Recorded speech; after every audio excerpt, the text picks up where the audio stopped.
कि जिन्होंने गलत किया है उनके खिलाफ कार्रवाई होनी चाहिए, उनको डिस्क्वालीफाई किया जाना चाहिए, उन ऑफिसरों के खिलाफ कार्रवाई होनी चाहिए। लेकिन जिन लोगों ने मेहनत करके, कड़ी मेहनत करके उसको क्वालिफाई किया है, उनको इस तरीके से आप उस पूरी लिस्ट को रद्द नहीं कर सकते। और उनको दैनिक स्टेट समाचार में आप सभी का स्वागत है। मैं हूं अरुण शर्मा और इस समय हम मौजूद हैं ज़िला उधमपुर के पूर्व विधायक श्री बलवंत सिंह मनकोटिया जी के साथ। आज मनकोटिया जी द्वारा एक प्रेस वार्ता भी की गई है और हम इन्हीं से पूछेंगे कि आखिर किन मुद्दों को लेके ये प्रेस वार्ता की गई है। मनकोटिया साहब, पहले तो आपका स्वागत है। थैंक यू जी सर, किन मुद्दों को लेके ये प्रेस वार्ता आज की गई है आपके द्वारा? देखिए, जम्मू कश्मीर की यूटी जो सरकार है, इसने digital Jammu Kashmir mission mode programme एक चलाया है, जिसके तहत उनका ये कहना है, उन्होंने कहना क्या है, उन्होंने ऑर्डर रिटन में निकाला कि लगभग जो हमारे जितने भी डिपार्टमेंट हैं सभी के अंदर अब जो है ऑनलाइन सिस्टम किया जाएगा। यानी कि कोई भी आदमी कोई अपनी डिमांड लेके जाता है तो उसको रिटन में हैंड रिटन या कंप्यूटर या आपका टाइपराइटर से लिखी हुई एप्लीकेशन नहीं दी जा सकती, आपको सब ऑनलाइन ही अप्लाई करना होगा। ये लगभग इन्होंने जो फैसला किया है कि इसमें कोई टोटल 178 जो ऑनलाइन सर्विसेज होंगी और लगभग 23 डिपार्टमेंट की, तो जिसमें से अभी इन्होंने उधमपुर से शुरुआत की है। ज़िला उधमपुर को समझो कि प्रायोरिटी पे रखा है, यहाँ से शुरुआत की है। और इसका ऑर्डर जो है जीएडी की तरफ से 13/6/2022 को निकला और फिर उधमपुर प्रशासन ने उस ऑर्डर को इम्प्लीमेंट करते हुए 5/7/2022 को ये अपने डिपार्टमेंट अपने अधिकारियों को कह दिया, और ख़ासकर रेवेन्यू के अंदर ये कह दिया कि आप कोई भी रिटर्न में एप्लीकेशन नहीं ले सकते हो। और इसमें रेवेन्यू में ये कहा कि इसमें जैसे आपका डोमिसाइल सर्टिफिकेट है, मैरिज सर्टिफिकेट है, आपका SC/ST सर्टिफिकेट है, लीगल हायर सर्टिफिकेट है, इसी तरीके से जो 29 किस्म के जो है लैंड पासबुक है, चेंज ऑफ लैंड यूज़ है, इनकम डिपेंडेंसी है, इस तरीके के 29 जो है जो हैं जिनको ऑनलाइन कर दिया है कि इसमें आपको कोई अप्लाई करना होगा तो आपको ऑनलाइन अप्लाई करना होगा। आप राइटिंग में नहीं दे सकते हो, ऑफलाइन ही आप अप्लाई कर सकते हो। अब देखिए कि अभी अगर हम बात करें हमारे उधमपुर के सराउंडिंग्स की, मैं दूर के पहाड़ी एरिया की बात नहीं करूँ, बिल्कुल सराउंडिंग्स में, हमारा सराउंडिंग में ये धार गदियाँ हैं। जहाँ से धार गदियाँ जाओगे ये पखलाई पंचायत में आता है, और पखलाई पंचायत आपको लगभग सलमे जो है, यहाँ से पानी लिफ्ट किया जाता है शहर का, सलमे तभी से उसका बॉर्डर लगता है। इस पंचायत की धारगदियाँ की बात करें या ऊपर कुछ पोर्शन है उनकी बात करें, वहाँ अभी तक मोबाइल टावर नहीं है। लोगों को मोबाइल नेटवर्क के लिए पहाड़ के चोटी पे जाना पड़ता है, पॉइंट फिक्स किए हैं। यहाँ से आपका जसर कोट है, यहाँ जहाँ आप जाएंगे, यहाँ से जब मानसर के लगभग मानसर के ऊपर रीची से उसका बॉर्डर लगता है।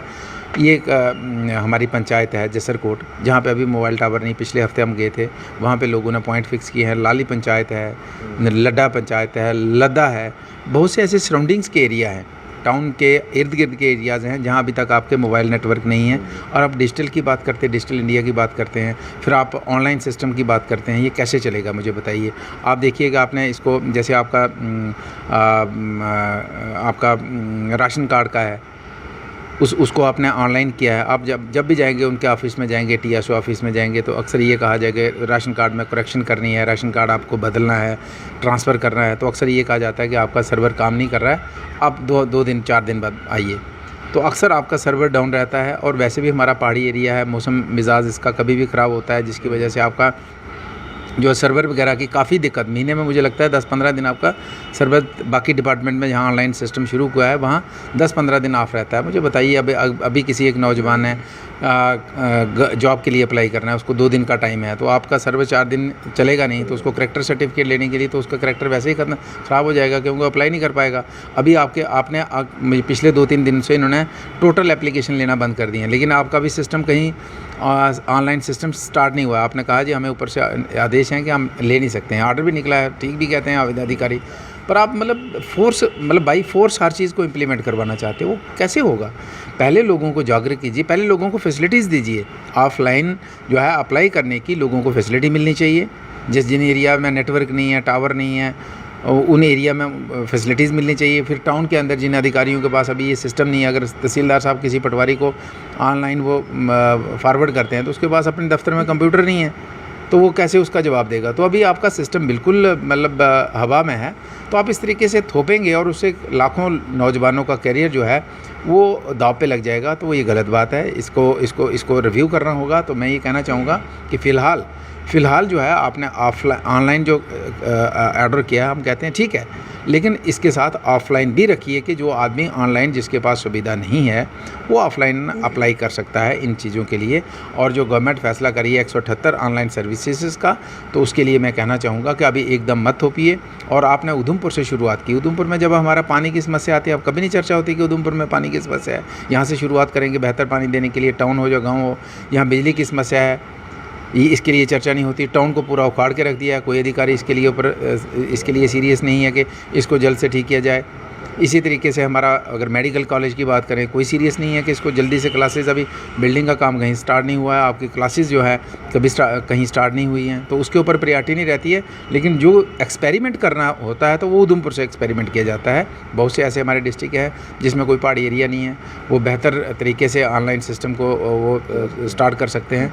लेकिन आप उधमपुर पे सिर्फ उधमपुर को टारगेट करेंगे तो वो गलत है। तो इसलिए हम ये कहना चाहेंगे कि इसको सरकार को रिव्यू करना होगा और एटलीस्ट इसमें ऑप्शन देना होगा लोगों को, ऑफलाइन और ऑनलाइन दोनों का ऑप्शन देना होगा, ताकि लोगों का करियर जो है वो दांव पे ना लगे। और दूसरा मैं ये कहना चाहूँगा कि जिस तरीके से आज भी पेपर्स में आया है कि एलजी साहब ने कहा कि जो कमेटी बनाई थी और उसने अपनी रिपोर्ट दी है कि सब इंस्पेक्टर की पोस्ट में बहुत बड़ी धांधली हुई है और उसको आपने खारिज कर दिया है, उसको कैंसिल कर दिया आपने पूरी लिस्ट को, रिटर्न का जो इंटरव्यू जिन्होंने क्वालिफाई किया था।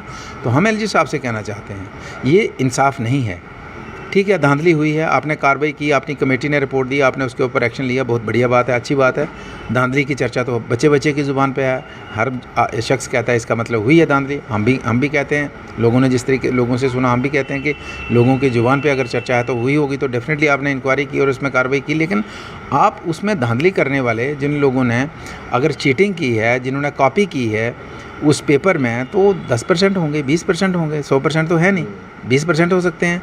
और जो अधिकारी उसमें इन्वॉल्व हैं वो 10, 20, 50 लोग होंगे, उनके ऊपर कार्रवाई कीजिए। अब उन गुनाह किसी ने किया, क्राइम किसी ने किया, पाप किसी ने किया और सज़ा किसी को मिल रही है। जो 80% जो बच्चे हैं जिन्होंने मेहनत करके, जिन्होंने पूरी स्ट्रगल करके, दिन रात मेहनत करके, दिन रात एक करके उन्होंने उस एग्ज़ाम को क्वालिफाई किया, उनको सज़ा, उन लोगों के गुनाहों की सज़ा उनको क्यों मिले?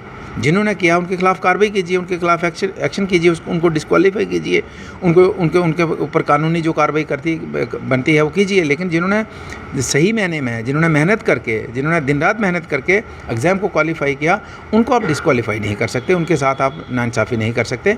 इसलिए मैं कहना चाहूँगा कि जिन्होंने गलत किया है उनके खिलाफ कार्रवाई होनी चाहिए, उनको डिस्क्वालीफाई किया जाना चाहिए, उन ऑफिसरों के खिलाफ कार्रवाई होनी चाहिए। लेकिन जिन लोगों ने मेहनत करके, कड़ी मेहनत करके उसको क्वालिफाई किया है, उनको इस तरीके से आप उस पूरी लिस्ट को रद्द नहीं कर सकते और उनको, उन लोगों की गुनाहों की सज़ा नहीं दे सकते। जिन्होंने गुनाह किया नहीं उनको सज़ा नहीं दी जा सकती, जिसने गुनाह किया है, पाप किया है, क्राइम किया है, उसको ही सज़ा मिलनी चाहिए।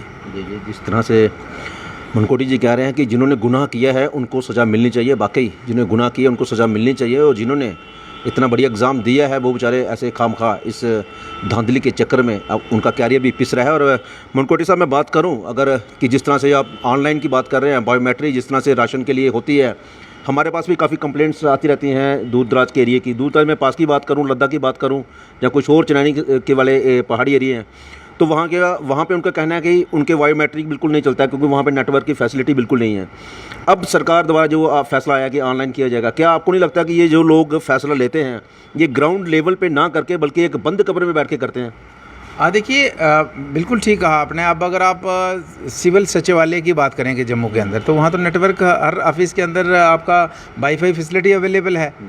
अगर एलजी साहब के दफ्तर की बात करें तो वहाँ हर रूम के अंदर हर अधिकारी का अपना वाईफाई सिस्टम है, तो वहाँ तो कोई दिक्कत है नहीं है। और वैसे भी वहाँ को कोई दिक्कत आएगी तो वो मतलब अराउंड द क्लॉक जो है वो जो है सर्विस प्रोवाइडर आपके इर्द गिर्द खड़े रहते हैं कि कोई दिक्कत ना आए, ताकि हमारी शिकायत ना आए। लेकिन जिन एरियाज़ में मोबाइल टावर ही नहीं है, जैसे आपने बात करी लद्दाख की बात करी, तो इन गाँव के एरियाज़ में होता क्या है कि हमारे पास जितने हमारे राशन डिपो हमें होने चाहिए वो है नहीं है। फिर हमारे पास अगर सरकारी वाले हैं तो सरकारी वाला एक आदमी 10-10 राशन डिपो को चलाता है, तो वो 10 डिपो को चलाता है, तो महीने में 2 दिन एक जगह बैठता है, 2 दिन दूसरी जगह बैठता है, 2 दिन तीसरी जगह बैठता है।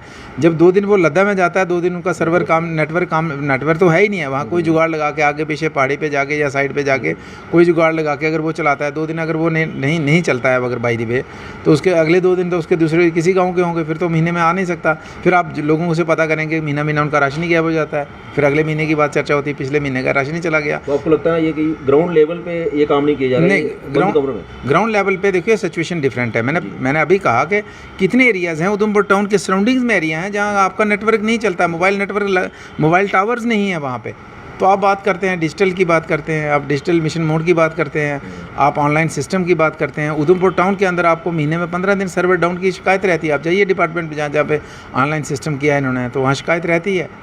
तो कैसे आप मतलब एक आदमी का करियर आप कैसे दाव पे लगा सकते हो कि जिसको करैक्टर सर्टिफिकेट की, डोमिसाइल सर्टिफिकेट की, जिसको मैरिज सर्टिफिकेट की, जिसको डिपेंडेंट सर्टिफिकेट की ज़रूरत हफ्ते के अंदर है, 2 दिन के अंदर है, तो उसको आप 1 महीना के लिए इंतज़ार करवाएंगे तो उसका तो करियर स्पाइल कर देंगे आप। तो इसलिए कहना चाहूँगा कि ये फ़िलहाल ऑफलाइन और ऑनलाइन दोनों ऑप्शन होने चाहिए।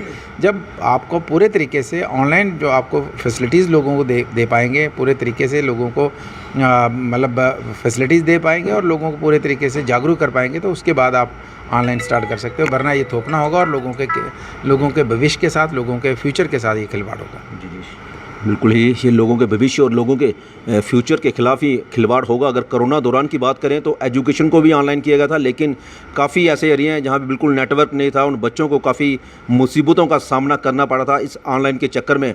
और अब ये एक नया जो डिसीजन आया है ऑनलाइन के जो फॉर्म भरे जाएंगे, तो ये भी एक कहीं ना कहीं लोगों को दिक्कत ला सकता है। जिस तरह मनकोटी जी कह रहे हैं, इसको ऑनलाइन और ऑफलाइन दोनों रखा जाना चाहिए ताकि किसी को किसी भी किस्म की कोई समस्या पैदा ना हो। फिलहाल मुझे और मेरे कैमरामैन अजय को दीजिए इजाज़त। नमस्कार।